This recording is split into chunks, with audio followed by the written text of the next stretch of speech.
Happy Easter weekend, everyone. Doing something a little different here. I've gotten some ideas from some of the other channels I follow on YouTube that have people on actual model railroads. And one of the things they do a decent amount of is kind of showing off some of the rolling stock, both from a locomotive perspective and from a car perspective on their layouts. And before anyone gets the wrong impression, this isn't to, I'm doing a few of these. This isn't to show off any payware I purchased or anything like that. It's just kind of, for people who are new to the game, it's always kind of difficult to tell what's out there. And for those of us who've been playing the game a while, I've been in and around Trainz since 2005. It's a little easier to stay up with content. So what this really is kind of an introduction of content. And the first episode we're going to have here is covering Intermodal. So for those of you who follow the channel and watch videos, I typically always have some type of intermodal terminal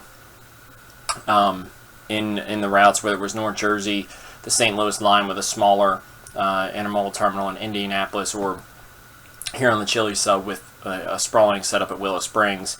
Intermodal is sort of part of modern railroading, and always trying to incorporate it in any route that build. And one of the other reasons you can have a terminal that feels like the size of the real thing and scale it down much easier than you can, say, a major classification yard such as Galesburg, which is on the BNSF Chili sub. So what we're going to do is we're going to walk through kind of the different content that I use in a lot of the sessions, and not just the rail cars, but also some of the containers that are out there, and some of the things, best practices around who actually ships what, for those of you who are trying to get a little closer to the prototype.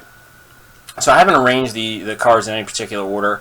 We are at the Willow Springs Intermodal facility on the HO scale Chili sub. I've got an assortment of equipment, both stack cars, spine cars, and assorted containers and trailers that have populated here in the traffic. So what we're going to start with is on the front side here. This is a 48-foot capable stack car from Jointed Rail. It was initially released as part of American Intermodal. It is available on Jointed Rail's website. The second car here is a standard 53-foot compatible stack car. Jointed Rail has a number of varieties of these, just like with the 48s, and in this case we're just showing a BNSF one here. I can't remember if the 48s ever became freeware or payware, but they were initially payware as part of American Intermodal. The 53-foot compatible for BN, and the 53-foots are freeware on Jointed Rail's website. You just have to make sure you have a user account so you can log in and download them. Here we've got the twin stacks. These were initially made by DaveSnow and available on the download station. In this case, I'm actually showcasing those that were reskinned by Scratchy. And the reason I'm doing this is because these are a little hard to find on the download station. I saw them in some screenshots, and then realized that when the reskins were released by Scratchy, they actually had a different asset name, so they didn't show up under the normal naming convention that Dave had done with his assets. And so these are compatible with sort of pre-stacked 45-foot stack containers, and then you can put a single 40 in them from Jointed Rail. So these are available in a number of liveries. I've shown the BNSF former Santa Fe ones here. As we move down, we have another freeware item, which are SoCal's 57-foot spine cars. They're available on his website. For everything I mentioned, any sites, any content that's non-download station related, I'll include a link to the website in the description and notes section of the video. These are great for the modern intermodal modeling, just because the fact you can put 53-foot containers on them and they look just fine, and they come in a 3-pack with the 3-inch articulate spine car. As we move farther down, what we have here, Jointed Rails 3-pack articulated Maxi stacks. These are freeware and can handle all containers up through 53-foot. So far I haven't found a container that didn't really fit, whether they were CNRs, containers at CNR, the standard Jointed Rail, or Cloak Ghost payware containers. And we'll come back and touch on some of the containers here as we move back across the rolling stock. These are CNR's freeware 53-foot compatible stacks. It's a little different look than the Maxi stacks and some of the regular Husky stacks, and that's why I like it. It kind of just changes things up a little bit. I see these a lot on the railroad in today's rail fanning, and I'll try and dig up a link to where I found these. Next up, we've got another set of SoCal WB's 53-foot compatible spine cars. I included them twice just because of the different containers and trailers that are on them. More jointed rail maxi sets, and then lastly, here in this particular row, we've got payware stack cars that I purchased from Cloak Ghost. These are a really nice model. They're 53-foot compatible. They do allow for the use of jointed rails, 53-foot container packs, as well as the other container packs. And Cloak Ghost also offers a number of, in my opinion, very affordable realistic containers if you're looking to add some variety or even some custom containers that aren't available in the jointed rail 53-foot pack. And we'll talk about that here as we make our way back down the rolling stock and talk about containers. I said these are 53-foot compatible payware, really nice. And one of the other nice things is you can put an EOT on any of them without taking up track space. So one of the things you can do is you can go ahead and show and then decide if you want the light to flash or not. And you can do this on any of the stack cars that I've downloaded so far, and it's a nice feature to have, especially with a lot of the work that the Trainz model in this layout do at Willow Springs with cutting trailers away and pulling away with double stacks to head to core with. It's a nice thing to be able to do without having to rehang the Fred asset on the rear of the train. We've got a couple varieties of the Cloak Ghost well cars, so if anyone wants to see additionals of those, just ping me and I'll do on the comments, and I'll do a short video just featuring some of the other varieties, TTX and some BRAN stack cars. So I just want to make sure we've sort of covered everything here at Willow Springs. Here's another variety of, here are the two other varieties of the TTX double stacks by Cloak Ghost here on this pad track, and then a different version in terms of skin here on one of the supporting tracks. And like I said, they're a really nice model. I just like having a lot of different assets so that when I custom load trains, it kind of gives some variety and allows me to control kind of what's going in each well car a little better than I could if I just used all of one asset for a stack car for the train. And these over here are also the BNSF model from Cloak Ghost. So as we transition away from equipment from a rail car perspective, talk a little bit about the containers. So as we move along, there's sort of two types of containers I use for everything. The first is the jointed rail 53-foot container packs that, depending on which version you have, are actually broken out by railroad. And why this is important is certain railroads only ship with certain customers. It's kind of the other way around. Certain customers only ship with certain railroads in certain cases. So you're not going to see any JB Hunt traffic really on Union Pacific, but you're going to see a heavy amount of it on BNSF. You're going to see some JB Hunt traffic on CSX, but a whole lot of it on NS. And how I view this is the containers sort of tell the story about the train. So if you ever look at an intermodal train, just say it's a bunch of trailers or containers, well, you can actually tell a lot, just like a merchandise train, by just taking a look at how the train is structured, what it's carrying in terms of where it may be going, and some of the stuff it's the goods it may be carrying.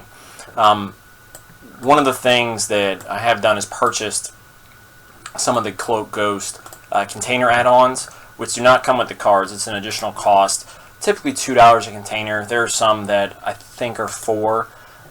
In this case, in this Well A section, these are the Payware JB Hunt containers. They actually came for free included with the TTX pack. It's a really nice model and just allows you to kind of custom pick, I want a JB Hunt unit in this well, in this position. And so for those of you like me who like to kind of load your intermodal equipment in an anal retentive manner to try and match the prototype, it's a great thing to have. There are a number of other payware containers that are offered at Cloak Ghost site, and we'll just kind of look at them here. The other ones we purchased are an X-Sun. There's a CN RU, which we'll just load up real fast.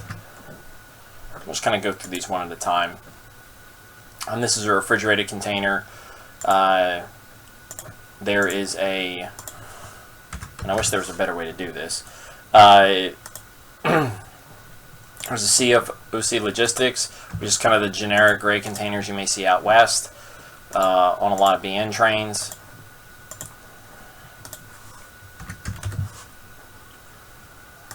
There's a CSX blue unit.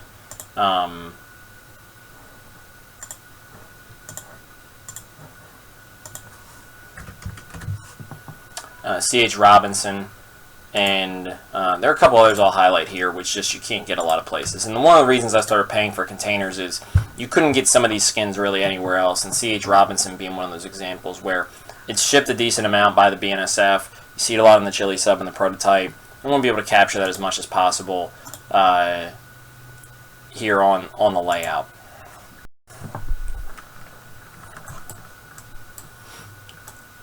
So as we move down here, we've got, once again, the generic jointed rail pack, kind of filling up these middle units. And here on the end, we're using the BNSF skin pack from jointed rail. What I did was I kind of went through each of the railroads, the BN, UP, CSX packs, skin packs that are available in the free download for the 53 footers, and just kind of cleaned up and got rid of some skins I didn't want to include, and just kind of matched them how I wanted to match the prototype, which is pretty easy to do in Content Manager. Just like anything, if anyone wants kind of a quick walkthrough, no problem making 90-second, 2-minute videos just to highlight some of these how-to tricks. On these spine cars, we've also got the BNSF 53 footers. In this case, you can see I've broken them out into UPS only. So what I've done is I've actually cloned the BNSF asset and set the config file to only allow UPS containers. What this allows me to do is to control and load certain positions with UPS and certain positions with non-UPS, which is really important as I mentioned before, kind of obsess about trying to match the prototype in terms of how the trains are built. In the second position is actually a payware container from Cloak Ghost, one of the 2 UPS liveries.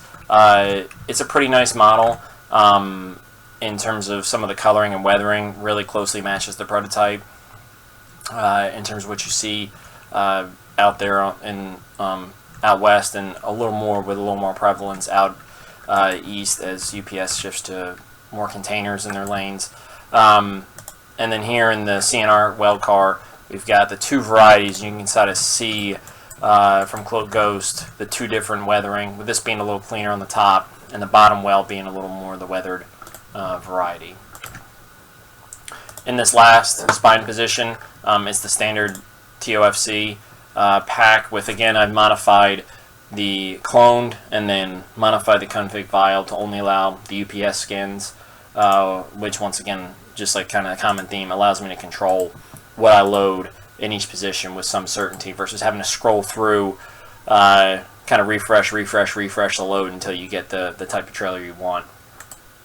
In this jointed rail maxi set, we've got more of a UP variety of loads in the pack. So the Arrow Wedge is a Cloak Ghost payware item, as is the CR England thermostack. These are both available at Cloak Ghost.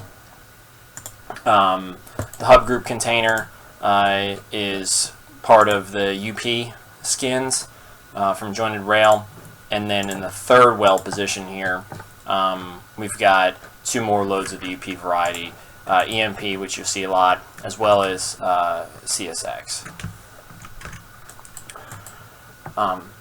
In this spine car here, this is all the built-in 53-foot trailers. This is the pre-cloned, so there's no, set the config file to not allow any UPS trailers to pop up as a skin, and this kind of allows me to control which spine cars get a standard LTL, so not an UPS trailer, and which ones get UPS. This is important on some trains like the San Bernardino trains, which carry almost no UPS and are pretty heavily from a trailer heavy. And then last here on the end, we've got just the standard 40-foot packs from jointed rail to high cubes here in this 40-foot container. One of the other containers that we didn't touch on over here that is also payware are these FedEx containers, which in kind of the modern era railroading intermodal are sort of required in my opinion.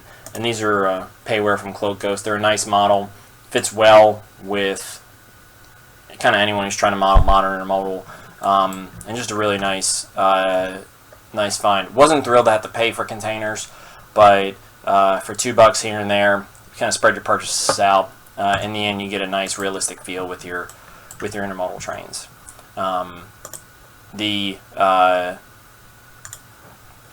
So the only thing we haven't touched on, and it doesn't have to do with the actual equipment, are these MyJack cranes, which are available at payware jointed rail. They have a number of varieties of them in a number of railroads. I've got the generic ones that were included in American Intermodal. They act like a track asset, so they actually are on track, and you can see this by the arrows, which can be kind of cumbersome when you're trying to move equipment around pre-session, but they're really nice. You can set them to drive forward and back, and even use some of the American Intermodal additional assets to have them unload and load 40-foot containers from jointed rail, 48-foot rail cars. So I hope this was informative in terms of, for those of you who are interested in intermodal, new to the game, trying to get exposed to what's out there. These are the primary assets that I use. If there's any I missed that people feel are nice assets that I didn't cover, obviously post that in the comments section so the community can see that. And hope everyone has a nice Easter weekend.